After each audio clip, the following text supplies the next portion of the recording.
James W.C.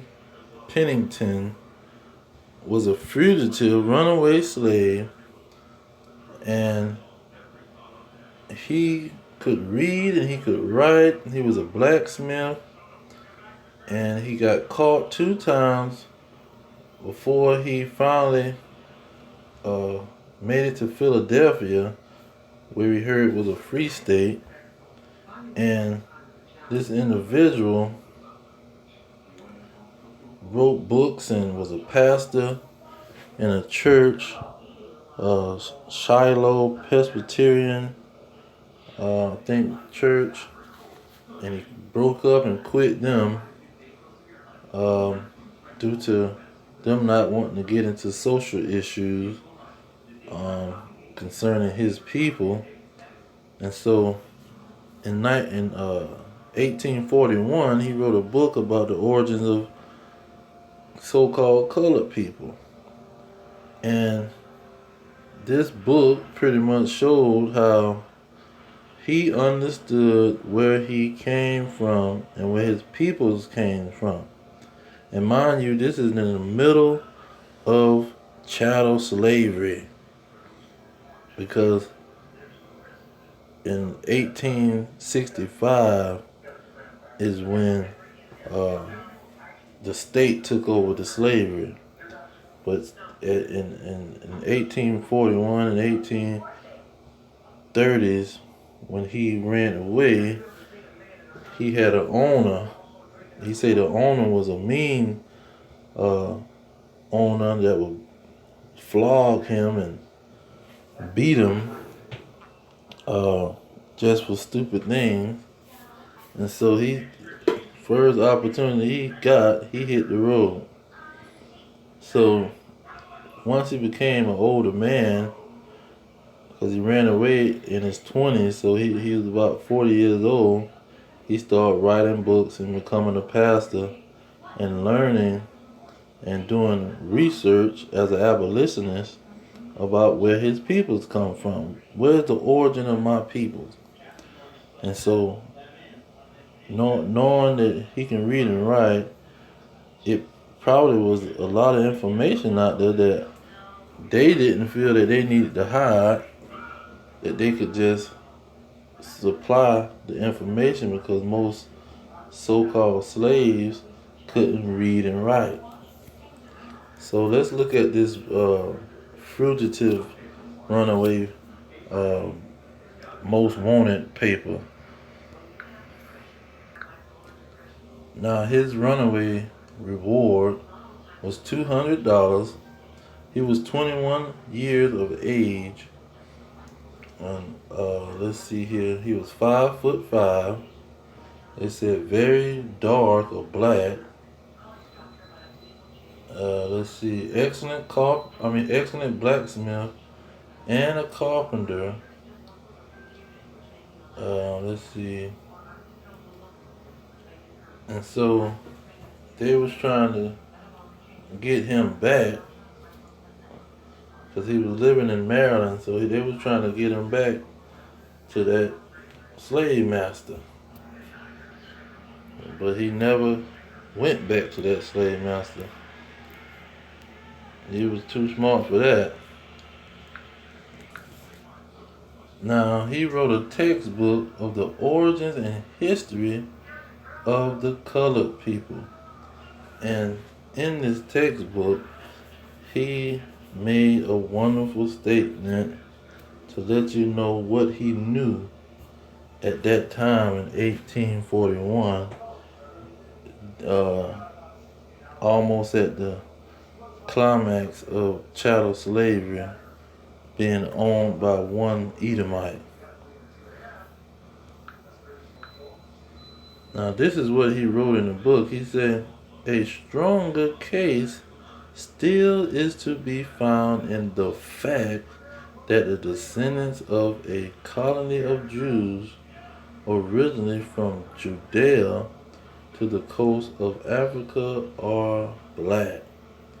So he knew of a colony that was from Judea that was in Africa.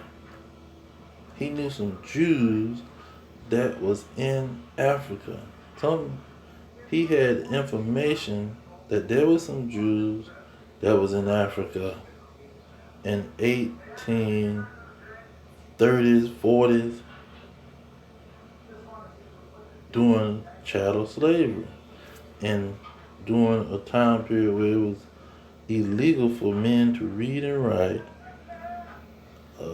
in certain states.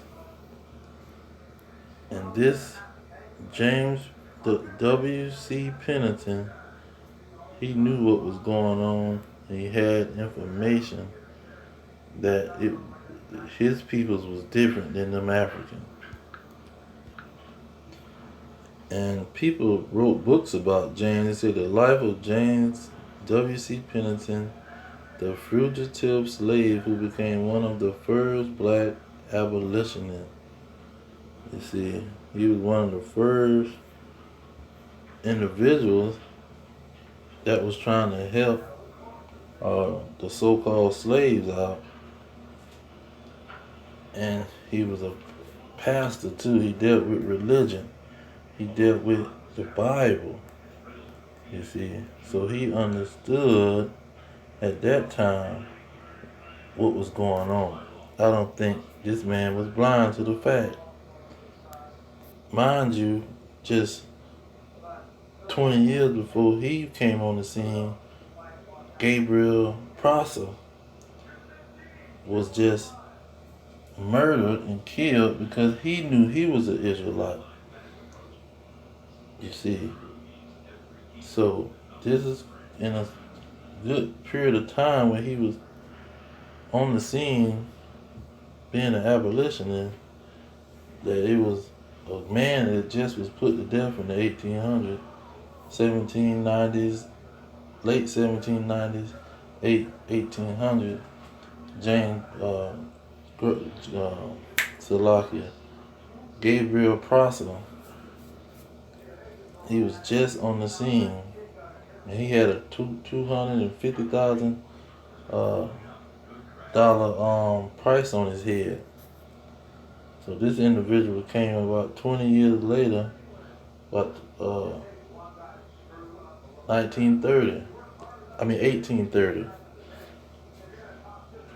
and start researching, reading, learning, and once he wrote his book, he came out with the certified truth. So now we got 3 individuals that came out with the truth. And see, that's Yahweh, Ba'ashem Yahweh Shah's spirit moving these individuals to make a mark where they'll be in the history books where the descendants of slaves who are the Israelites can go back and understand that it was individuals that understood they was Israelites, and they made it they put it into documentation, and they made it known in their time. Now you got Gabriel Prosser, you got him, James Pennington, you got Benjamin Singleton, who they call Paps, with the Exodusters in 1879. So you got individuals doing certain things and letting people know that we are the children of Israel. You got slaves saying massa. You see, a Hebrew word. You got the slaves singing the song, "Swing Low, Sweet Chariot, coming forth to carry us home." You see, they sing songs to go home, and they talking about the River Jordan, where Jerusalem and the Holy Land is. They not talking about no over there on the west coast of Africa. They talking about Jerusalem.